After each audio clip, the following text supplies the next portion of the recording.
Welcome to another Streams of Consciousness. I thought I'd show you a stream as part of some of these episodes. This is probably one of my favorite places in all of Waterbury. And believe it or not, I am in the heart of Waterbury right now. One of these places that few people know about, and I'm not likely to tell you about. But this has been a place that I've come many times just to sit and think, pray, talk to the Lord. The thing that's on my mind right now, and it's kind of a theme in these last few episodes, but I want to speak with you a little bit more about it today, is fear. As a culture, I'm really concerned about some of the things that, because of this crisis, we are coming to expect and actually normalize. Did you ever think 2 months ago that the term social distancing would be a positive thing? I would venture to say that many pastors have probably preached in some fashion, not using those exact terms, but talking about how keeping a distance from people is unhealthy. Now social distancing is seen as almost a right, further a requirement in relationships. You know, there's fights that are breaking out in supermarkets over social distancing. People are yelling at one another if they're not wearing a mask or if they're standing more than 6 feet close. And I'm concerned about that. I'm concerned because I realize that our country and the world will eventually return to something that we're calling normal, but I wonder how normal it will become. Let me take these glasses off because I think my eyes have disappeared due to the sun. But one of the challenges, and I think the challenge going forward, is that people remain in a state of fear. And how are we as the church going to address these fears? How are we going to help people overcome fears when it seems like the whole world is consumed by fear? You know the scripture that's Paul said to Timothy, he's not given us a spirit of fear, but what has he given us? A power, love, and a sound mind. Our entire world has become terrorized about the flu. Now, granted, I understand that this particular flu strain is a bit stronger than others, but when you look at the actual statistics and you examine the facts, again, look at the facts instead of what people are saying, it's stunning how we have completely changed the world based on our fear of something that happens every year. There are people that already have underlying conditions. I shared on a previous video that my own father died from the flu, but it wasn't that actually caused his death. It was a complication of other things combined with the flu that causes death. Because this flu is definitely focused on infections in the lungs, it's a bit more aggressive. But what's astounding to me is that we're creating a culture where we're going around with masks and we're keeping 6 feet apart. How are we going to share the gospel in that context? How are we going to reach people who are terrorized to be touched?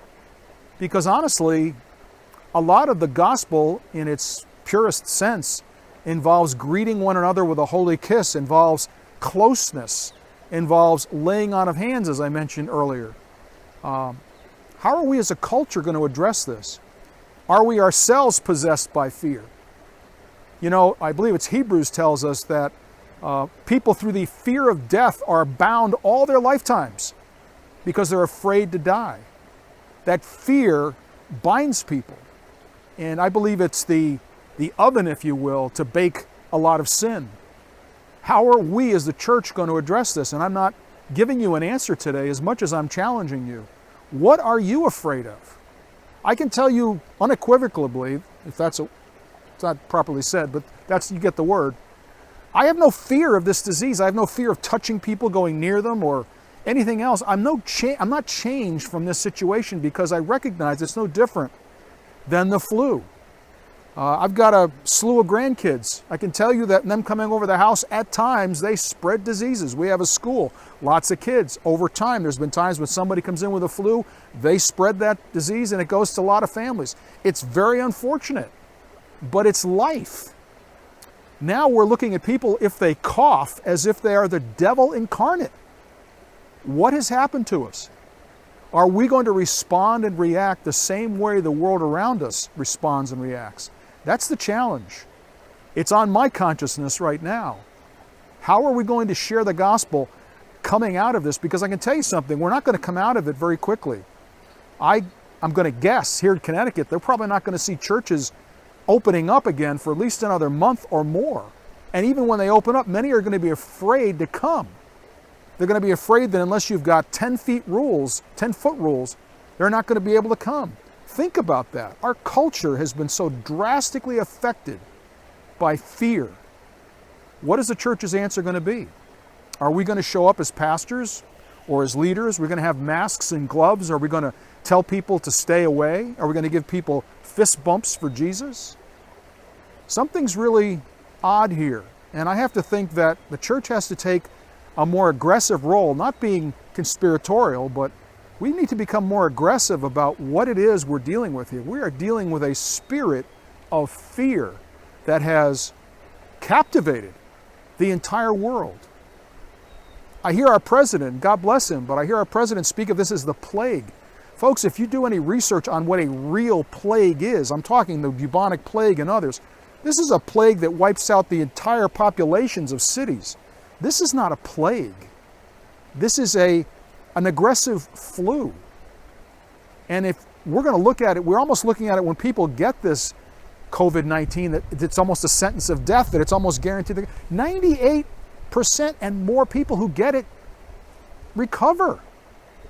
And that's just not being reported. We have a media, and I can tell you, Fox, CNN, all of them, they're the same. They're scaring the hell out of people. Maybe that's a good thing.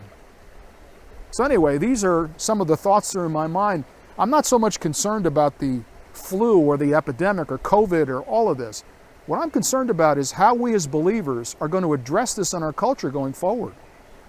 Again, I'm not leading a crusade to be anti-mask. If it's mandated in our state that we have to wear a mask, I'm going to put on a mask. Not because I need one, but because I don't want to injure the conscience of somebody else. I don't need one. I don't wear gloves. I'll hug people if they'll let me. But I'm not going to, violate their conscience in doing so. On the other side of it, spiritually speaking, where are you when it comes to this disease? Are you in a place of faith? Or are you, with everyone else, in a place of fear? Something to think about today. God bless you.